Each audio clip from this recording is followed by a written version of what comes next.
Yang kami hormati, kita muliakan, kita cintai Ustadz Luqmanul Hakim Abu Bakar atau Ustadz Kim yang akrab kita sapa.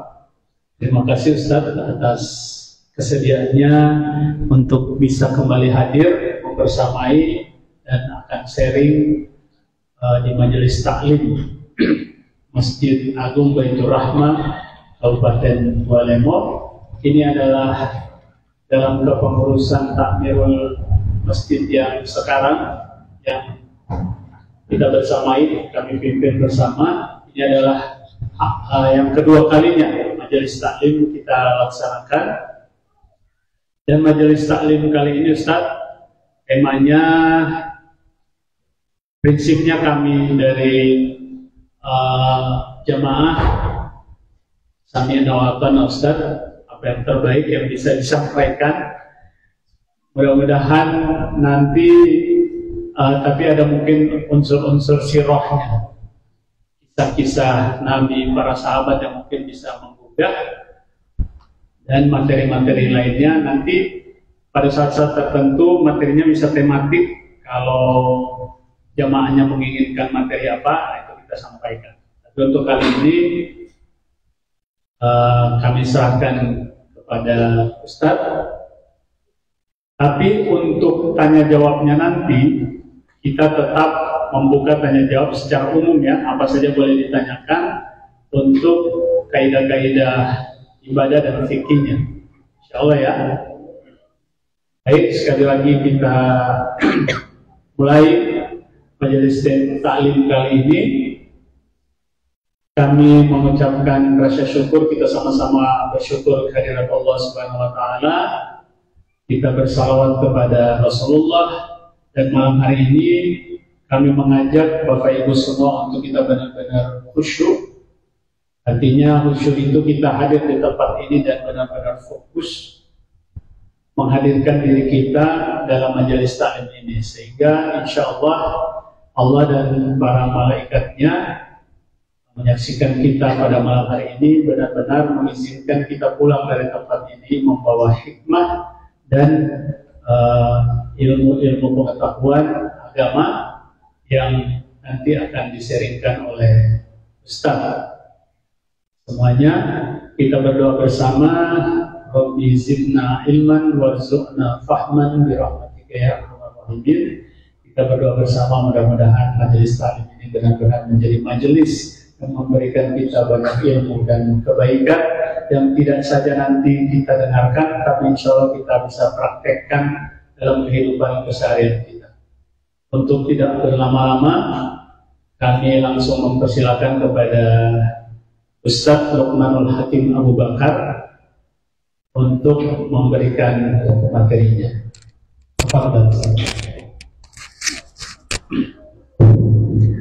Assalamualaikum warahmatullahi wabarakatuh. Alhamdulillahirabbil alamin, wassalatu wassalamu ala shadiqil wa'dil amin, nabiyina Muhammadin wa alihi wa sahbihi ajma'in, amma ba'du. Puji dan syukur kita panjatkan kehadirat Allah Subhanahu wa taala. Alhamdulillah di malam hari yang berkah ini kita bisa kembali bertemu, bersilaturahmi. Semoga insyaallah Allah Subhanahu wa taala memberi terus kebaikan kepada kita semua, meringankan langkah kita untuk melakukan hal-hal baik. Semoga Allah Subhanahu wa taala memberkahi hidup kita, menguatkan langkah kita, memudahkan urusan kita, dan menjadikan kita hamba-hamba yang dipilih untuk bisa memaksimalkan hidup, memberi manfaat sebesar-besarnya kepada lebih banyak orang. Salawat dan salam semoga tercurah kepada junjungan kita Nabiullah Nabi besar Muhammad sallallahu alaihi wasallam, kepada para sahabat dan kerabatnya, insya Allah sampai kepada kita umatnya yang masih setia dengan ajaran beliau. Yang terhormat Ketua Takmir Masjid Agung Baitur Rahmah Kabupaten Walemo, yang saya hormati Bapak Ibu pengurus PTA, para senior, hadirin wal hadirat, Imam Masjid Agung yang saya hormati, Bapak Ibu sekalian yang dirahmati Allah Subhanahu wa taala. Saya itu sebenarnya sejak beberapa waktu yang lalu sudah tanya Ustaz Ikram, ini temanya apa Ustaz? biar kita bisa bahas ya. Tapi Ustaz Ikram tidak menjawab lama, jadi akhirnya tadi baru-baru beliau chat saya, Ustaz, temanya tentang pernikahan. Karena biasanya ini sebenarnya saya sudah petakan kalau di Buah Lemo ini. Di Buah Lemo ini saya sudah petakan model pertanyaan orang, Pak. Ada beberapa kecamatan yang model pertanyaannya itu tentang sholat. Jadi rata-rata kalau ceramah di situ dibuka tanya jawab, pertanyaannya tentang sholat. Ada yang pertanyaannya tentang amaliyah masyarakat. Itu saya sudah tahu itu. Ada beberapa tempat, pokoknya kalau ceramah di situ pertanyaannya soal itu. Tapi memang ada beberapa daerah yang pertanyaannya berputar soal pernikahan, poligami, talak, cerai, dan model-model begitu ya. Dan alhamdulillah hari ini kita bisa bersilaturahmi. Saya itu sebetulnya menginginkan di Buah Lemo ini ada kelompok kajian yang kita bikin profesional. Targetnya sebetulnya Buah Lemo ini membutuhkan banyak sekali pegiat dakwah, tapi kita kekurangan di situ. Kita ingin kelompok-kelompok masyarakat itu ada sebagian yang belajar agama secara baik, sehingga nanti juga ikut membantu menguatkan sayap dakwah ya di Kabupaten Buah Lemo ini, jadi bisa bergerak bersama-sama untuk membentengi daerah ini, mendidik masyarakat ya. Jadi kalau misalnya Masjid Agung mau bikin kelompok-kelompok begitu ya, saya berharap majelis-majelis kita seperti ini bisa kita kuatkan. Saya ingin sekali kalau nanti mau ajak juga teman-teman yang lain untuk terlibat, kita mau belajar lebih detail soal agama ini, sehingga pengetahuan agama kita tidak lagi bermain pada pengetahuan yang tapi sudah lebih mendalam, sudah lebih pada penguatan kajiannya sudah lebih kuat sehingga kebutuhan masyarakat itu bisa terjawab dengan kehadiran kita semua. Bapak Ibu yang saya hormati, saya muliakan, kalau diminta bicara soal Nabi dan bagaimana kita meneladani baginda Nabi besar Muhammad Sallallahu Alaihi Wasallam, sebetulnya memang para ulama sudah menyebut bahwa seberapa banyak pun kita menulis tentang sejarah Nabi, ini sejarah Nabi tidak akan selesai dibicarakan.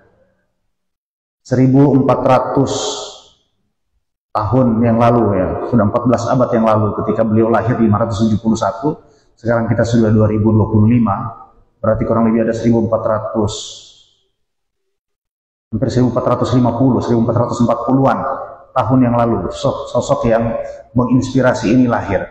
Tapi cerita tentang beliau itu tidak pernah habis ya, bahkan tidak pernah berhenti.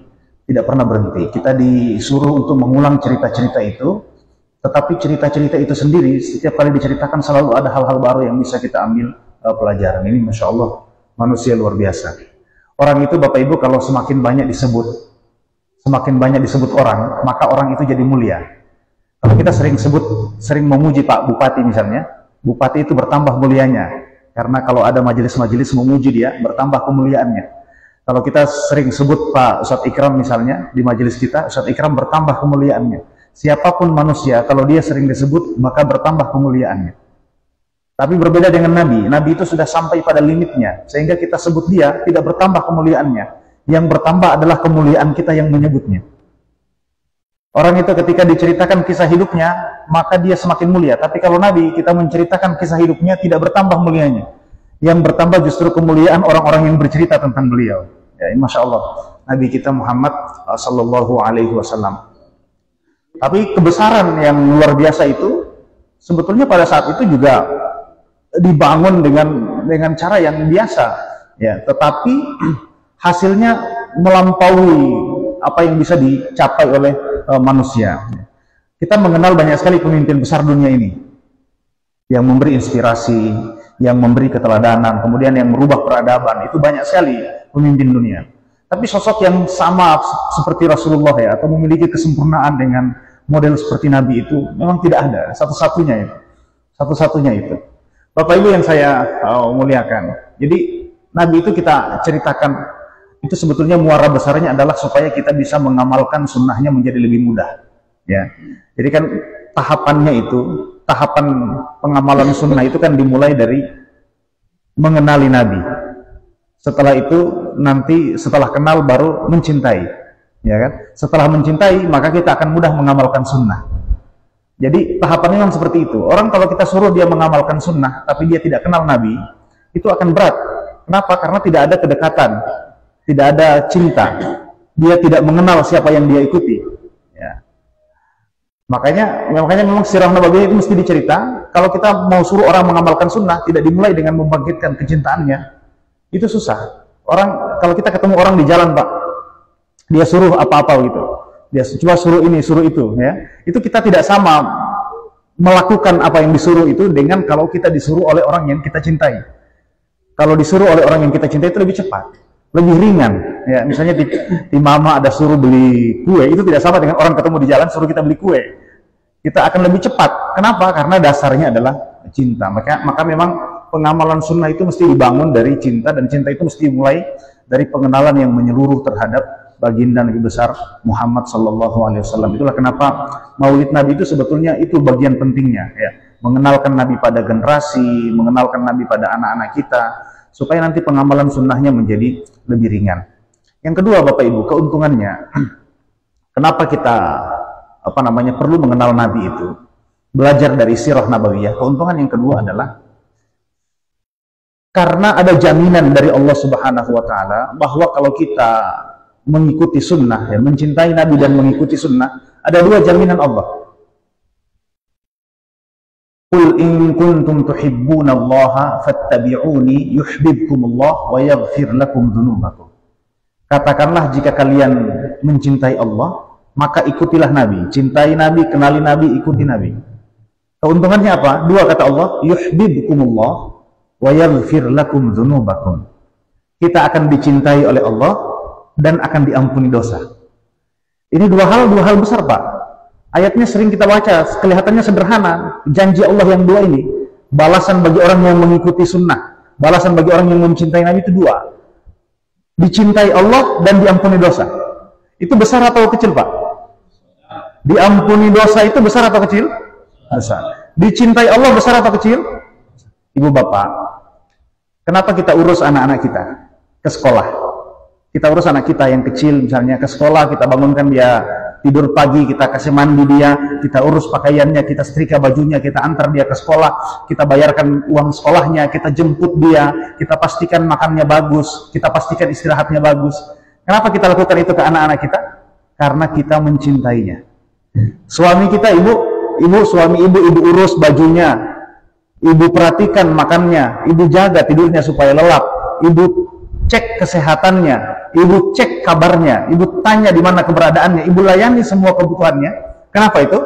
Karena dasarnya kita mencintai. Bapak Ibu, orang yang mencintai sesuatu cenderung menjadi pelayan bagi yang dicintai.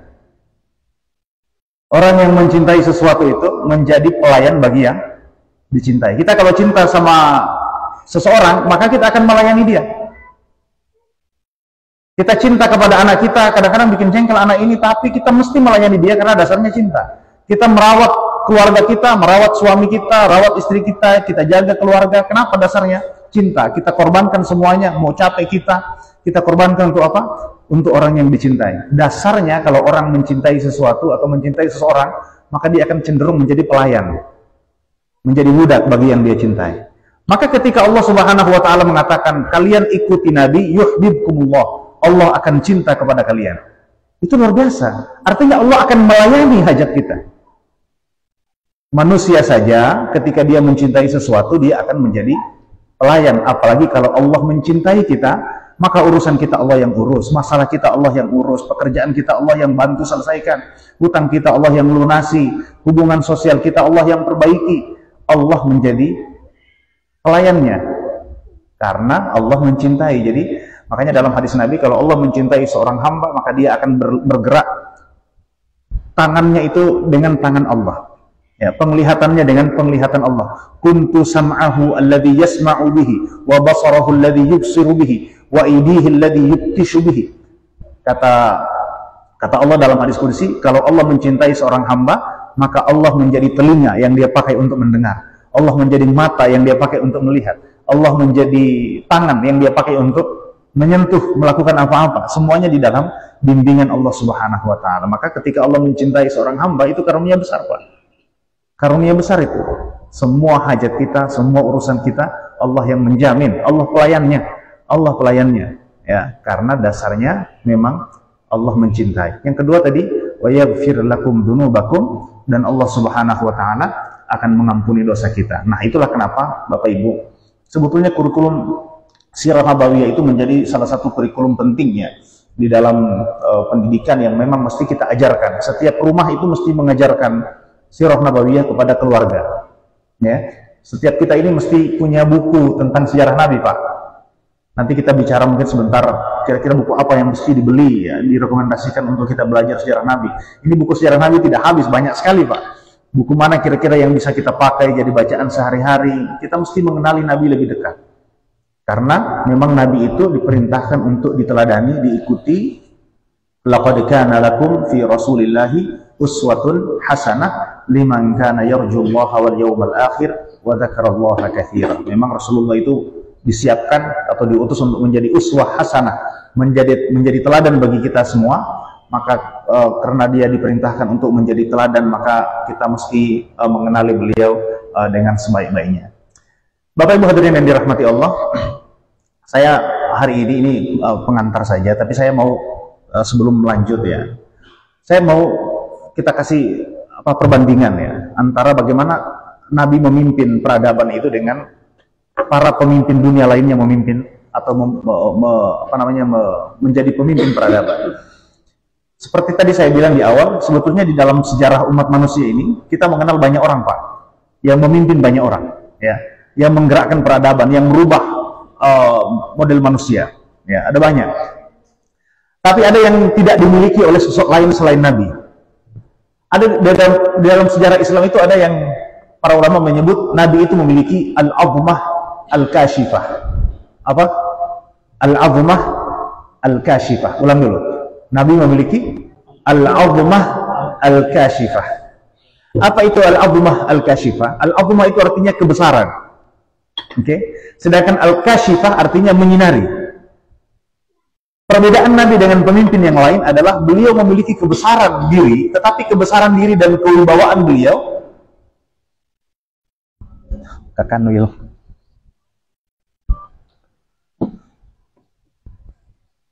kebesaran diri dan kewibawaan beliau itu memberi sinar pada sekitarnya.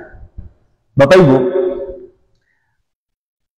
kenapa kita bilang ini istimewa? Karena pemimpin-pemimpin dunia yang lain itu tidak memiliki itu.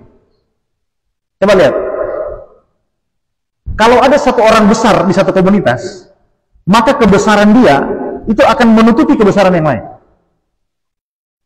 Ada satu komunitas, ada satu orang pemimpin hebat, Pak.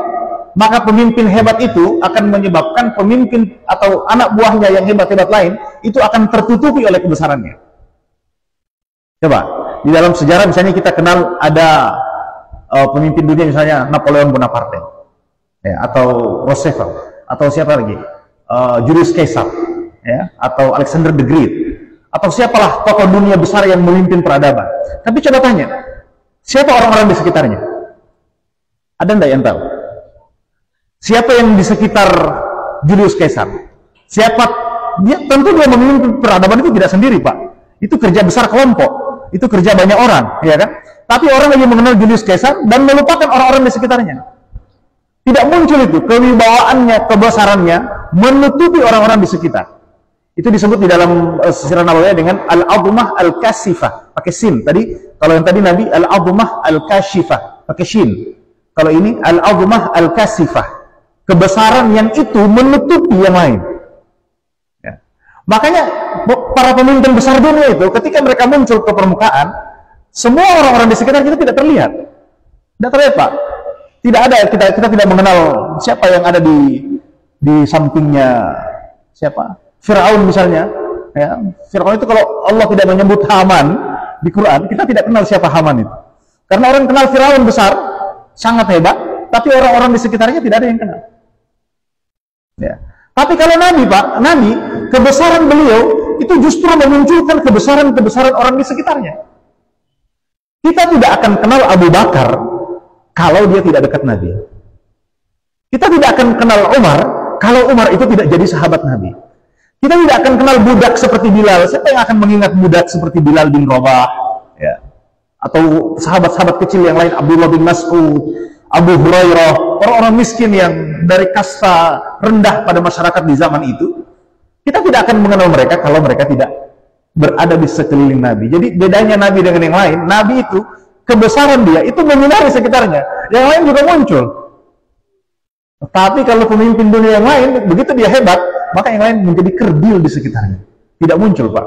Itu bedanya Nabi dengan pemimpin dunia yang lain. Nah, Bapak Ibu yang saya muliakan, Nabi itu, padahal ya, kebesaran Rasulullah itu sebetulnya, kalau kita baca riwayatnya, kita akan menemukan bahwa kebesaran Nabi itu sebetulnya dibangun bukan oleh diri Nabi. Nabi itu punya banyak kesempatan untuk membesarkan dirinya, tapi tidak dimanfaatkan momen itu untuk menonjolkan dirinya sendiri. Ya. Nabi itu dia besar, dia mulia, dia terkenal, dia hebat, ya. Tapi tidak dengan ada orang memang dia besar, tapi dengan sengaja membesarkan diri. Dia memanfaatkan setiap momentum untuk memunculkan dirinya, ya kan? Apa bahasa kita sekarang ini apa ya? Pencitraan, ya. Setiap momentum itu mesti dimunculkan supaya citra dia naik. Tapi Nabi tidak begitu. Nabi justru setiap ada momen pencitraan, beliau selalu putus itu. Beliau selalu menghindari itu. Misalnya begini, saya kasih contoh. Misalnya ada satu kasus di zaman Rasulullah SAW, terjadi gerhana, Pak. Gerhana matahari. Ini riwayatnya sangat banyak. Ada terjadi gerhana matahari, bertepatan dengan beberapa saat sebelumnya, anak Rasulullah SAW bernama Ibrahim, dari istri beliau, Maria Al-Qibtiyah, budaknya ya, budak yang dinikahi namanya Maria Al-Qibtiyah, seorang perempuan Mesir yang dihadiahkan oleh pembesar Mesir kepada Nabi, lalu melahirkan anak Nabi. Anak Nabi dari Maria ini namanya siapa namanya? Ibrahim. Ya, namanya Ibrahim, maaf. Namanya Ibrahim.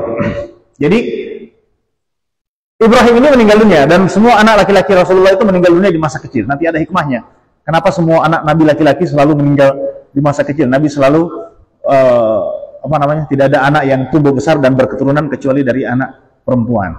Anak perempuan pun cuma satu saja, ya, yang memiliki keturunan, ya, dan dikenal sampai sekarang. Nah, Ibrahim ini meninggal dunia. Rasulullah SAW ketika Ibrahim meninggal menangis seperti layaknya bapak-bapak yang ditinggal anak. Lalu para sahabat ini berkomentar, ya Rasulullah, ini kenapa menangis? Mahadihi, apa yang mengalir dari matamu ini? Kata Rasulullah, inna hadihi la rahmah ja'alahallahu fi qulubil mu'minin. Sesungguhnya ini adalah rahmat Allah jadikan di dalam hati orang-orang beriman.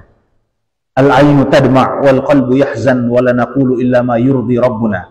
Mata ini menangis, hati bersedih, tetapi yang dilarang itu adalah kalau kita bicara sesuatu yang tidak diridhai Allah. Jadi kami tidak mengatakan kecuali apa yang diridhai oleh Allah Subhanahu wa taala. Harus begitu. Jadi kalau menangis tidak apa-apa. Kalau ada lagu-lagu itu laki-laki tidak boleh menangis, ya. Tapi tidak. Nabi juga menangis, ya. Al-ainu tadma, qalbu yahzan, hati juga sedih. Tetapi kita tidak mengatakan kecuali yang diridhai oleh Allah Subhanahu wa taala. Lalu setelah Nabi menangis, menunjukkan kesedihannya di tengah para sahabat, beberapa saat kemudian terjadi gerhana matahari, Pak. Gerhana matahari dan gelap.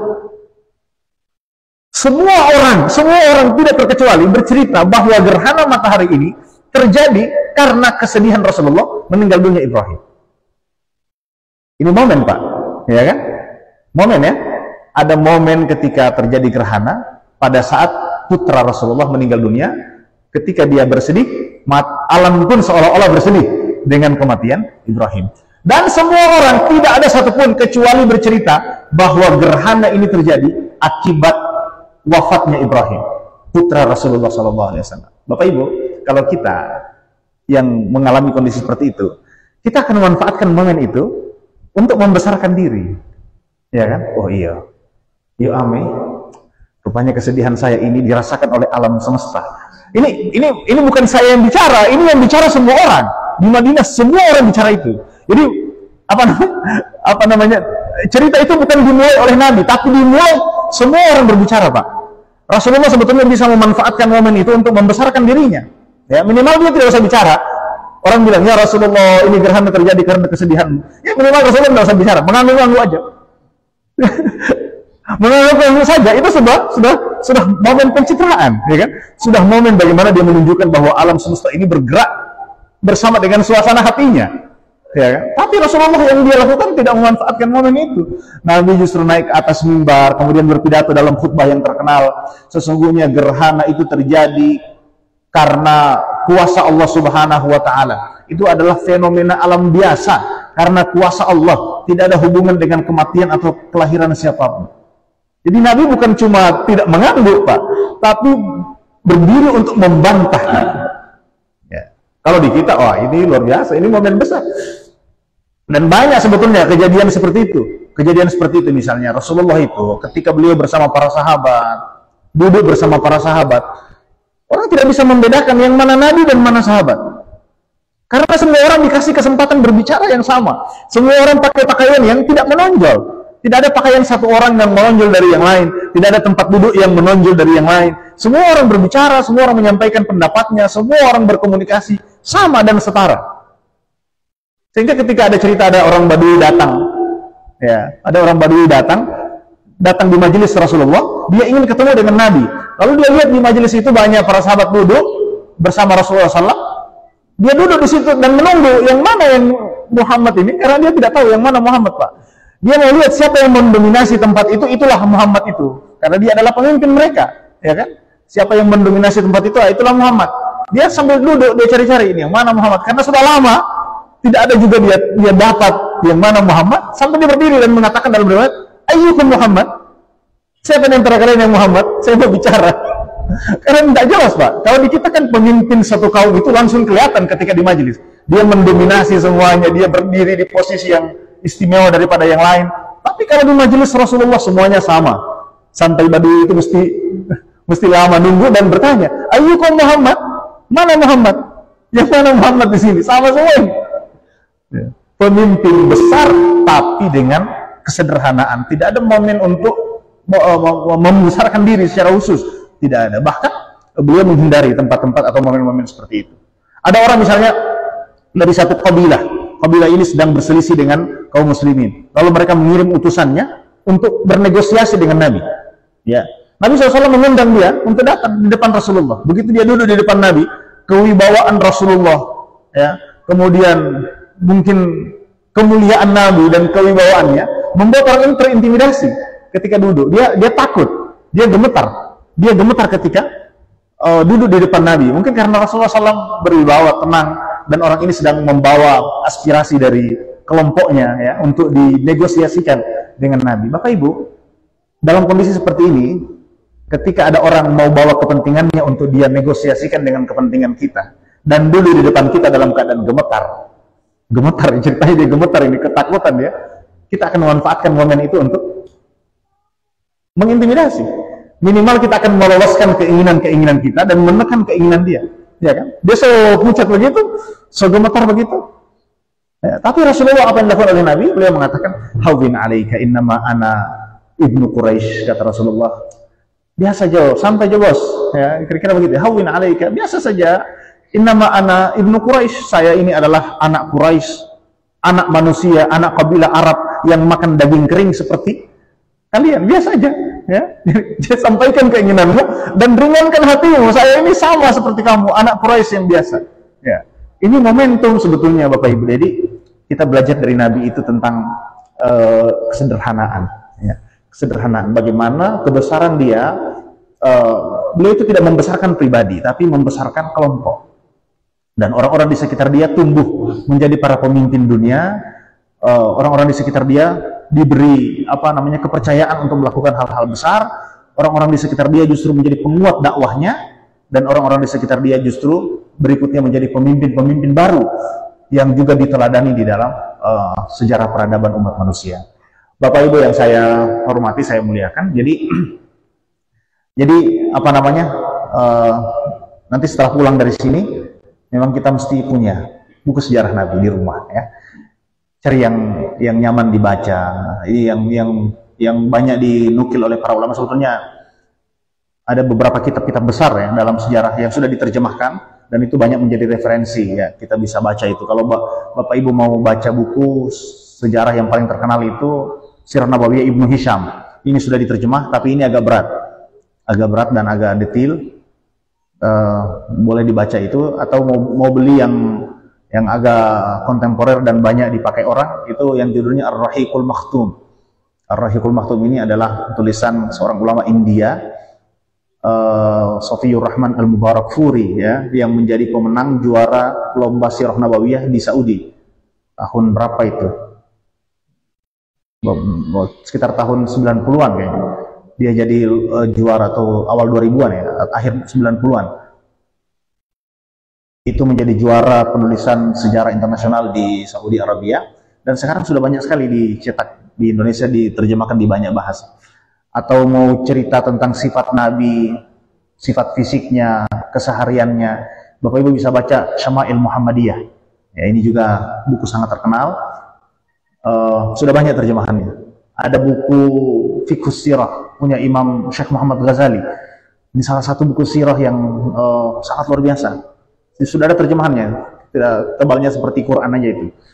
Itu dibaca bukunya, Masya Allah. Itu kita akan menemukan sisi fikih dari setiap yang dilakukan oleh Nabi. Itu ternyata ada pelajaran besar dari sisi fikih yang bisa dipelajari oleh umat ini. Ada Nurul Yaqin ya, yang biasa Sirah Nabawiyah dari buku itu. Kalau kita mau cerita satu-satu Sirah Nabawiyah itu banyak, tapi mungkin kita bisa pilih momentum-momentum tertentu ya, di mana kita bisa mengambil pelajaran dari, dan cinta ini nanti akan mengantarkan kita untuk mudah dalam mengamalkan. Nah, Ibu Bapak yang saya hormati, kita mesti, karena tadi Allah mengatakan ada dua kepentingannya di situ. Yang pertama adalah agar kita dicintai Allah, yang kedua supaya Allah mengampuni dosa.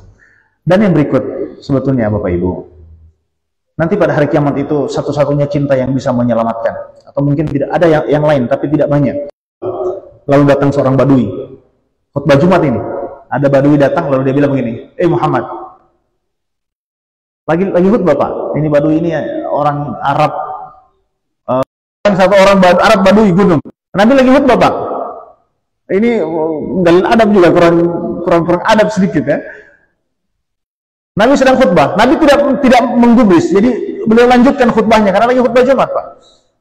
Tapi badui ini dia tidak berhenti, dia tanya lagi, Muhammad, dari tadi kau bicara soal hari kiamat, mata sa'ah, kapan hari kiamat itu?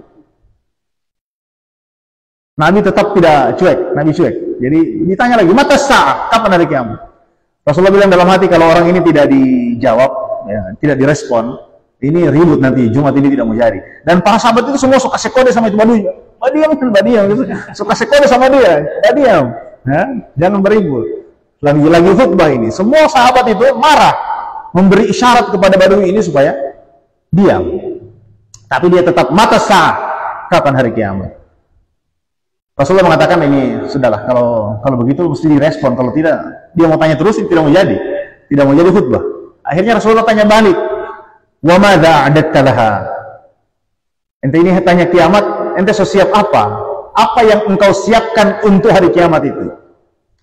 Kata dia, ya Rasulullah, saya ini tidak ada persiapan apa-apa. Saya sholat seperti yang lain sholat, saya puasa seperti yang lain puasa. Saya tidak punya ibadah khusus. Ibadah saya ini pas-pasan. Tapi saya punya satu, Muhammad. Apa itu? Kata dia, wahai Muhammad, saya mencintai engkau lebih daripada saya mencintai apapun dan siapapun. Kata badui.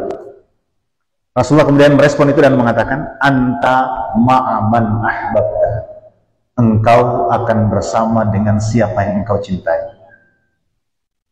Ini badui Pak, bahlul, ya, galil adab. Tapi dia mencintai Nabi luar biasa. Dia mengungkapkan itu secara spontan di hadapan Nabi. Modalku cuma satu untuk kiamat itu. Itu tidak ada perencanaan Pak, karena Nabi tanya balik. Nah, dia tidak berencana untuk tidak mempersiapkan jawabannya. Nabi kan nanya balik itu. Dia nanya, Nabi nanya balik. Ini juga kita kadang-kadang kalau ada pertanyaan yang tidak bisa kita jawab, dia bicara tanya ulang. Tanya ulang seperti Nabi melakukannya. Maka ada telah, dan dia menjawab dengan spontan, saya punya modal satu, saya mencintai engkau wahai Muhammad lebih daripada saya mencintai siapapun dan apapun di dunia ini.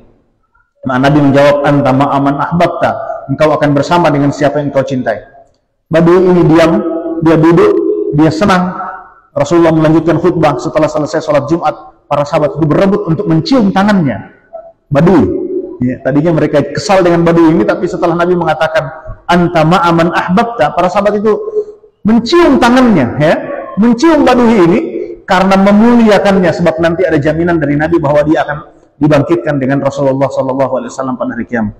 Itulah kenapa para ulama seperti Imam Syafi'i dalam salah satu riwayat beliau mengatakan, hadis yang paling menyenangkan hati saya adalah perkataan Nabi ini, anta ma'aman ahbabta, engkau akan bersama dengan siapa yang engkau cintai. Jadi memang ibu-ibu, bapak-bapak, kita di dunia ini boleh cinta siapapun ya, tapi mesti ada satu yang kita ingin, kita berkumpul bersama orang yang kita cintai. Kalau kita cinta, kita tumbuhkan cinta kepada Nabi, ini doa kita, ya Allah, mudah-mudahan hari kiamat kita bisa dibangkitkan bersama Nabi. Cuma itu yang bisa memberi syafaat. Rasulullah mengatakan setiap Nabi diberikan doa mustajab, setiap Nabi diberikan doa khusus, dan semua Nabi sudah menggunakan doanya ketika masih hidup. Saya masih menyimpan doa itu, jatah doa khusus itu masih saya simpan. Untuk apa? Untuk saya pakai hari kiamat, agar saya bisa memberi syafaat dan doa perlindungan kepada umatku nanti hari kiamat. Ibu bapak yang dirahmati Allah, ada banyak momen Nabi susah Pak, tapi beliau tidak kasih keluar doa pamungkas. Beliau simpan itu untuk kita semua. Beliau mencintai kita luar biasa.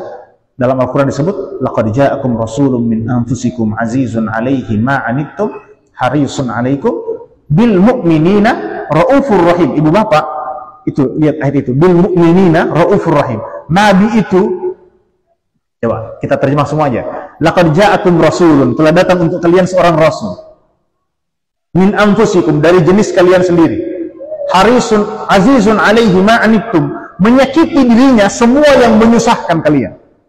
Jadi semua yang menyusahkan kita itu menyakiti Nabi Pak. Rasulullah itu mengurus seluruh urusan umat. Para sahabat menyebut, kita ini sibuk sekarang ya, capek banyak urusan. Kita mungkin mengurus jamaah, kita mungkin mengurus kelompok, mengurus organisasi, mengurus kantor, mengurus pekerjaan, mengurus keluarga. Capek, kita sibuk Pak. Tapi adakah yang lebih sibuk daripada Nabi? Nabi itu, kata para sahabat, jangankan urusan, jadi kan Nabi itu kan dia pemimpin negara, pemimpin agama, pemimpin perang, pemimpin rumah tangga, bukan cuma satu istri, 9 istri bersama-sama, ya kan? Pemimpin umat, banyak yang beliau urus, banyak kesibukannya. Tapi kata para sahabat, Rasulullah itu, kami mengeluhkan semua urusan kami. Jangankan urusan Nabi yang sebanyak Pak, urusan sahabat yang banyak itu, semua mereka mengadukannya kepada Nabi. Para sahabat mengatakan, jangankan urusan rumah, urusan suami kami, urusan istri kami, urusan pekerjaan kami, urusan sendal kami, urusan anak kambing kami hilang, itu kami lapor ke Nabi. Itu beliau ngurus sahabat itu luar biasa Pak. Bukan urusan besar-besar, urusan sendalnya hilang, itu para sahabat lapor ke Nabi. Urusan anak kambingnya tersesat, mereka lapor ke Nabi. Sibuk betul urusan itu. Tapi kata Al-Quran, azizun alaihi ma'anittum, menyakiti dirinya semua yang menyusahkan kalian. Ada enggak pemimpin yang seperti itu sampai seperti Nabi itu? Harisun alaikum, sangat rakus, bersemangat untuk hal-hal yang kebaikan bagi kalian. Jadi apapun kebaikan bagi umat, Rasulullah selalu bersemangat. Semua pilihan-pilihan kebaikan, Nabi selalu memilih pilihan kebaikan yang terbaik untuk umatnya. Nabi ketika meninggal dunia, dicabut nyawa, beliau ditanya, ya Rasulullah, Nabi tanya kepada Jibril, wahai Jibril, seperti inikah sakit sakaratul maut itu? Sakit sekali. Kata Jibril, wahai Muhammad, kau Nabi paling mulia, kau diringankan sakaratul mautmu, tentu tidak sama. So ini yang paling ringan Muhammad, yang kau rasa sakit ini yang paling ringan. Kata Rasulullah, kalau begitu kasih saya yang paling berat dan berikan yang paling ringan untuk umat. Ada yang menyayangi kita seperti itu modelnya Pak. Ibu bapak, kita punya hutang banyak untuk mencintai Nabi karena beliau cinta kepada kita luar biasa. Harisun alaikum, beliau sangat bersemangat untuk hal-hal yang bermanfaat bagi kalian. Bil mu'minina raufur rahim, dan beliau sangat lembut dan mencintai orang-orang beriman. Ibu bapak, raufur rahim itu sifat Allah. Rauf rahim itu sifat Allah, maha lembut, maha penyayang. Tapi di ayat ini Allah tempelkan dua sifat itu kepada Nabi. Bil mu'minina raufur rahim, dan kepada orang-orang beriman beliau sangat lembut dan beliau sangat penyayang. Bapak Ibu hadirin yang dirahmati Allah, nanti hari kiamat beliau ini satu-satunya yang akan memberi syafaat, dan kita berdoa nanti insya Allah, ya Allah mudah-mudahan kita ini bisa berkumpul di bawah panji Rasulullah hari kiamat. Ibu bapak hadirin yang dirahmati Allah, nanti hari kiamat itu susahnya luar biasa. Hari kiamat itu susahnya banyak Pak. Kita kumpul di padang mahsyar, ya. Kumpul di padang mahsyar itu semua manusia akan kumpul di situ. Dari zaman Nabi Adam sampai manusia terakhir. Entah di mana lokasinya padang mahsyar itu, banyak riwayat. Tapi kata Al-Quran, yauma tubaddalul ardu ghairal ardi was samawat wa barazu lillahil wahiyil qahhar. Pada hari Allah Subhanahu wa taala mengganti bumi ini dengan bumi yang lain dan langit dengan langit yang lain, dan manusia akan digiring untuk menuju Allah Subhanahu wa taala yang Maha Esa dan Maha Perkasa, Maha Memaksa. Kita akan digiring menuju Allah di padang mahsyar itu. Entah bagaimana kondisinya, tapi manusia semua akan dikumpul di situ dari zaman manusia pertama Nabi Adam sampai manusia terakhir. Lalu semua orang akan meminta, kita akan dalam kekacauan yang luar biasa ketika alam semesta ini disetting oleh Allah dalam kondisi sangat menyiksa, ya, di hari kiamat itu. Matahari di dalam riwayat disebutkan begitu dekat sampai membakar seluruh kita.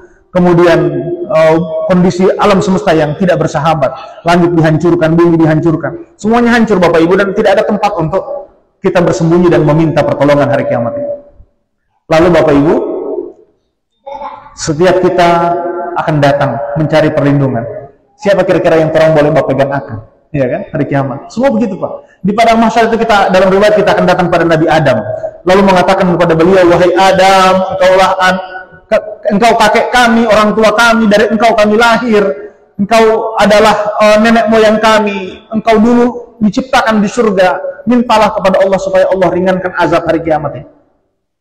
Tapi Nabi Adam akan menjawab, saya juga tidak bisa. Saya ini diusir dari surga. Ya, saya dulu memakan buah yang terlarang, lalu diturunkan dari surga. Saya pusing dengan urusan saya. Saya tidak bisa bantu urusan kamu. Kamu cari yang lain. Lalu kita akan datang pada Nabi yang lain. Kita datang pada Nabi Musa. Wahai Musa, engkau Nabi mulia, diutus kepada bangsa yang besar. Engkau Nabi pilihan, berbicara dengan Allah secara langsung, kalimullah. Mintalah kepada Allah supaya Allah meringankan azab kami hari ini. Dan Nabi Musa akan bilang, saya juga pusing, saya tidak tahu mau bikin apa, Allah sedang murka hari ini, saya tidak tahu saya selamat atau tidak, saya juga punya banyak kesalahan, Allah sedang murka dan saya tentu harus menyelamatkan diri saya.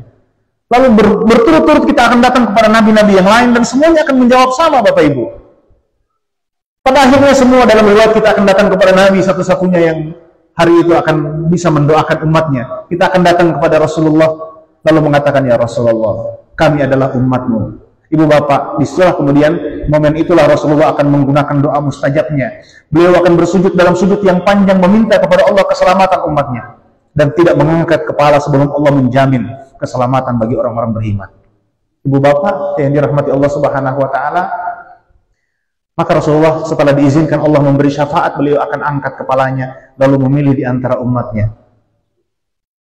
Beliau tidak memanggil istrinya yang tercinta. Beliau tidak mencari di padang mahsyar itu anaknya Fatimah, mungkin kekasih hati belahan jiwa. Beliau akan memanggil ummati, ummati sebagaimana riwayatnya. Ummati, ummati, umatku, umatku. Kita semua ini Pak, yang entah apa yang kita rembekeng ini setiap hari, entah kita mempelajari sirahnya atau tidak, entah dalam hati kita ada cinta kepada beliau atau tidak, kita ini yang dipanggil ummati, ummati, umatku, umatku. Ibu bapak yang dirahmati Allah Subhanahu wa taala, nanti di dalam hadis itu Nabi akan menunggu di satu tempat namanya Telaga Al-Kautsar. Di situ Nabi akan menunggu kita semua, memberi syafaat kepada kita semua. Kesulitan hari kiamat tadi, kesulitan hari kiamat itu bukan mencari Telaga Al-Kautsar itu. Ini manusia banyak, ada jutaan manusia, kita mesti mencari Nabi di mana berdiri dan menunggu kita Pak. Kita akan cari Telaga Al-Kautsar di satu lembah yang luas. Entah ke depan kita mesti maju atau ke belakang, entah ke kanan kita mesti pergi atau ke kiri, apakah harus mendaki atau menurun, kita tidak tahu arahnya, tidak ada GPS, tidak ada peta, tidak ada apapun, kemana kita mesti cari Nabi? Sulit kita cari Telaga Al-Kautsar tempat Nabi menunggu. Tapi kesulitan terbesar bukan itu Bapak Ibu. Kesulitan terbesar bukan cari di mana Nabi, kesulitan terbesarnya adalah sudah patah kaki kita, jatuh bangun kita cari Nabi, dan ketemu kita Telaga Al-Kautsar dengan izin Allah. Kesulitan terbesarnya adalah setelah kita ketemu Nabi, tapi Nabi tidak mengenali kita. Nanti ya Rasulullah, saya umatmu ya Rasulullah. Siapa kau? Saya ya Rasulullah, Rukman ya Rasulullah dari Tilamuta. Ini Tilamuta di mana? Tilamuta ini di mana? Indonesia. Indonesia ini di mana? Saya tidak pernah lihat di dalam hidup, juga tidak pernah mungkin lihat kau di dalam mimpi. Ya. Bagaimana kau bisa membuktikan bahwa kau ini umatku?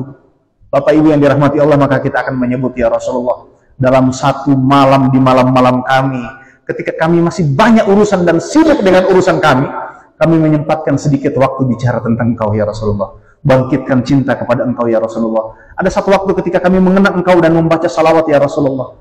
Mudah-mudahan malam ini Bapak Ibu, mudah-mudahan kita bicara sirah nabawiyah malam ini, mudah-mudahan menjadi satu waktu yang nanti bisa kita buktikan atau kita menjadi saksi waktu yang bisa kita banggakan di hadapan Rasulullah Sallallahu Alaihi Wasallam pada hari kiamat. Jadi nanti seperti inilah modelnya. Ini cinta yang bisa menyelamatkan. Ini cinta yang akan menyelamatkan pada hari kiamat.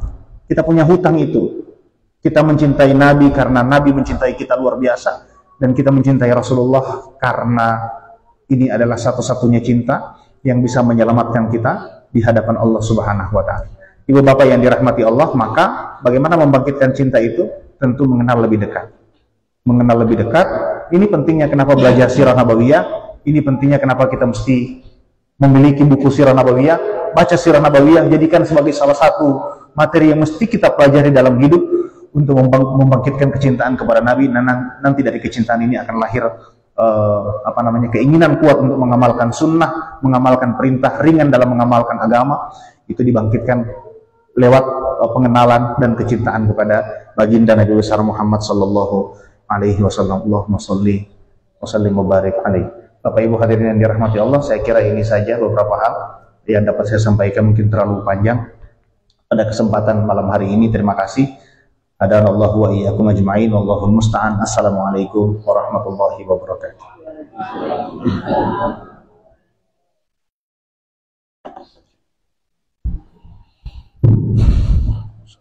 Baik, Bapak Ibu jemaah majelis taklim yang online, kita semua terus diberi kesehatan dan bisa fokus mendengarkan dari awal tadi penyampaian dari Ustaz. Luar biasa sekali bahasannya, satu bahasan yang ringan tapi lama. Kita tidak pernah mendapatkan bahasan seperti ini, yaitu tentang sirah yang membangkitkan kecintaan kita kepada Rasulullah Sallallahu Alaihi Wasallam. Mudah-mudahan malam ini dengan materi ini tidak saja bertambah pengetahuan kita tentang sosok Rasulullah kekasih Allah, tapi juga bertambah kecintaan kita yang sedalam-dalamnya kepada Rasulullah. Yang kata Ustaz, inilah cinta yang satu-satunya cinta selain cinta Allah yang bisa menyelamatkan kita nanti di hari ketika tidak ada lagi pertolongan kecuali kecintaan Allah dan kecintaan Rasul lewat syafaatnya. Baik Bapak Ibu, kita tetap akan menggunakan kesempatan ini untuk tanya jawab dulu saja. Insyaallah, silakan kalau ada yang mau bertanya, kalau masih mau bertanya tentang sirah nabawiyah silakan, atau ada hal-hal lain yang ingin ditanyakan terkait ibadah atau apapun fikih. Mudah-mudahan majelis ini dan tanya jawab yang kita laksanakan dalam setiap majelis ini membuat apa yang disebut oleh Ustaz tadi, kita menjadi sebuah majelis taklim yang benar-benar bisa memberikan ilmu tidak hanya kepada kita, tapi juga nanti kita bisa berbagi kepada saudara-saudara kita di luar sana. Baik, ada yang mau bertanya?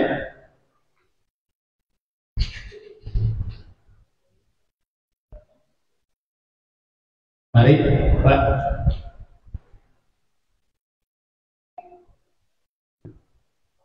Kedua,